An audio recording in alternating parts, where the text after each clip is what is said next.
जय सच्चिदानंद जी। आज का शुभ सत्संग 1 जनवरी, दिन वीरवार। संत फरमाते हैं कि प्रभु की प्राप्ति सांसारिक वस्तुओं में नहीं हो सकती। हनुमान जी को जब उपहार में माला मिली थी तो उन्होंने उसकी एक एक मणि को तोड़कर फेंक दिया था, क्योंकि उन्हें उसमें भगवान का स्वरूप दिखाई नहीं दिया।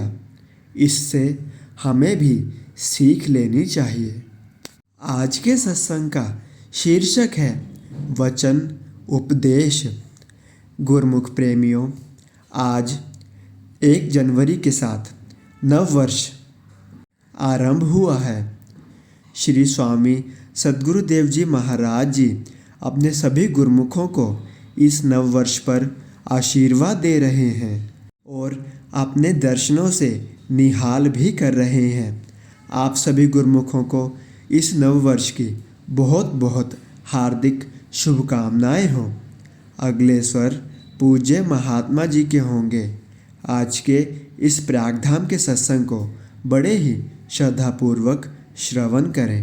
सौभाग्यशाली गुरुमुख सज्जन मंडली, सन्मुख सुंदर सिंहासन पर सुशोभित श्री परमहंस महान विभूतियों के एवं हाजिर हजूर श्री सतगुरुदेव दाता दीनदयाल जी महाराज जी के परम पावन परम सुंदर श्री दर्शन ध्यान करते हुए एक बार बड़े ही प्रेम सहित मिलकर के बोलना जयकारा बोल मेरे श्री गुरु महाराज।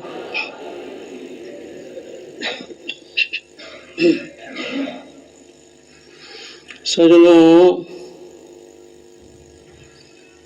वास्तव में देखा जाए तो हम बहुत बहुत बहुत ही भाग्यशाली हैं। हम अपने भागों की जितनी भी सराहना करें उतनी कम है,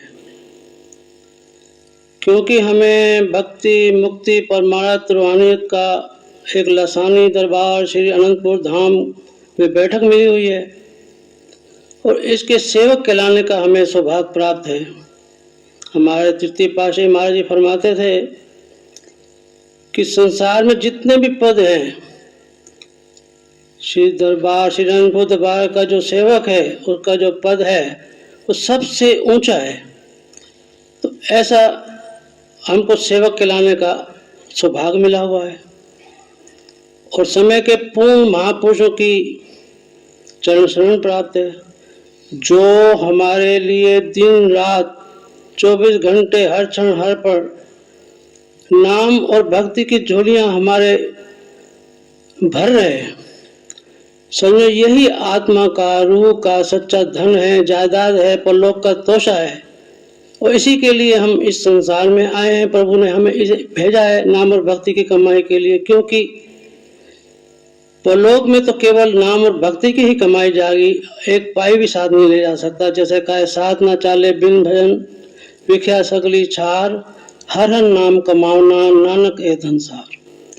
कि साथ में केवल यही नाम और भक्ति की कमाई जो श्री कुमारी हमें दिन रात बख्श रहे हैं, यही साथ जाएगी। तो सज्जनों, हम इस कृपा के जो श्री कुमार जी हमारे ऊपर दिन रात कृपा बरसा रहे हैं नाम और भक्ति की, जो हमारा सच्चा धन है, इसके लिए हम कई जन्म भी ले लें तो भी हम चुकता नहीं हो सकते। दास अपनी ओर से आप सबकी ओर से पावन से चरण कमलों में श्रद्धा के सुमन अर्पण करते हुए कोटिन कोटिन नमन करता है। बोलो जयकारा बोल मेरे श्री गुरु महाराज की। सज्जनों, संसारी लोगों को तो पता ही नहीं है कि हम इस संसार में क्यों आए हैं, प्रभु ने क्यों भेजा है, हमारा असली काम क्या है, हम क्या कर रहे हैं।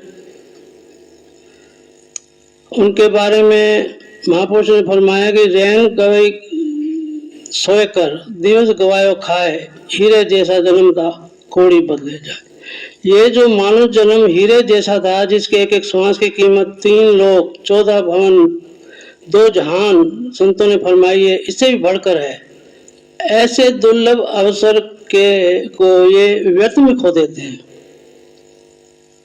तो ये समझ कहाँ से आती है? जब जीव पूर्ण संत महापुरुषों की चरण शरण ग्रहण कर लेता है, वहीं से ज्ञान की रोशनी प्राप्त होती है। जैसे कहा है, साध संगत में चांदना, सगल अंधेरा और सहजो दुर्लभ पाइए सत्संग में ठोर। कि संत महापुरुषों की चरण शरण में जाने से जीव को चांदना मिलता है, ज्ञान की रोशनी मिलती है, जिस रोशनी पे वो अपने लक्ष्य की ओर अग्रसर होकर अपने मनुष्य जन्म से पूरा पूरा लाभ उठाकर इसको सफल कर सकता है। संत महापुरुष हमारे पंचम पातशाही श्री गुरु महाराज जी फरमाते थे कि इस बारे में, तुझे मिली है ये जिंदगी किसी खास काम के लिए, ना कि मिली थी ये जिंदगी ऐशो आराम के लिए।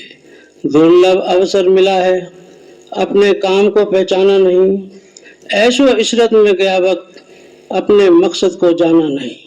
कर ना किया अपना काम तो अंत में पछताएगा, कर ना किया अपना काम तो अंत में पछताएगा, आ गया काल तो फिर कुछ भी ना बन पाएगा। संतों की मान नसीहत, मानस जन्म की समझ फजीलत, छोड़ माया के ख्याल और पल पल नाम संभाल और बना ले अपनी रूह की मलकियत। वो फरमाते हैं कि ये मानुष जो दुर्लभ जन्म मिला है, ये ऐशो इज्जत के लिए नहीं मिला है, ये किसी खास काम के लिए मिला है। अगर वो काम ना किया तो काल ने तो आना है, फिर अंत में बहुत बहुत पछताना पड़ेगा। इसलिए क्या कर, संतों की नसीहत मान ले, क्या कि छोड़ माया के ख्याल और पल पल नाम संभाल, बना ले अपनी रूह की मलकियत। कि ये जो पल पल नाम संभाल करके जो इसकी कमाई करेगा, वो अपनी आत्मा का कल्याण कर लेगा, उसकी मलकियत बना लेगा, संपत्ति बना लेगा, परलोक का तोषा इकट्ठा कर लेगा। हमारे दूसरी पातशाही महाराज जी के पावन वचन अमर ज्योति में आए हैं कि संपत्ति दो प्रकार की होती है, एक चल एक अचल। चल संपत्ति जैसे नकदी है, रुपया पैसा है, इसको तो एक शहर से दूसरे शहर जब किसी का ट्रांसफर हो जाता है वो ले जा सकता है आराम से। लेकिन अचल संपत्ति जैसे मकान, जायदाद वगैरह वगैरह, ये अचल संपत्ति है, इसको नहीं ले जा सकते।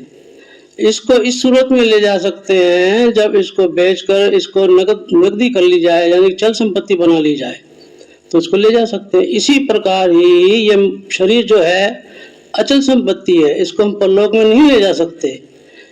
इसके द्वारा अगर चल संपत्ति इकट्ठी कर लें, नाम और भक्ति की कमाई कर लें, तो हम साथ में ले जा सकते हैं।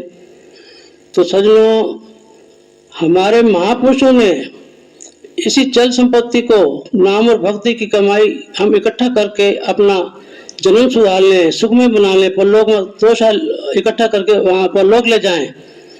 इसके लिए ही भक्ति के 5 नियम जो रोजमर्रा आपको याद दिलाए जाते हैं, श्री आरती, पूजा, सत्संग, सेवा, सुमरन, ध्यान, सता 2 घंटे भजन अभ्यास, इन नियमों की जो भी श्रद्धा विश्वास से रोजाना जितनी एकाग्रचित होकर जितनी उत्साह से करेंगे, तो समझो उतना ज्यादा हम नाम और भक्ति की कमाई कर लेंगे, जो कि परलोक का तोषा है, जो साथ में ले जाकर हम अपना मुख उज्जवल कर सकते हैं।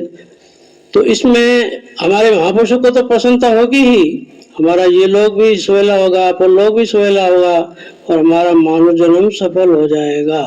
बोलो जयकारा बोल मेरे श्री गुरु महाराज।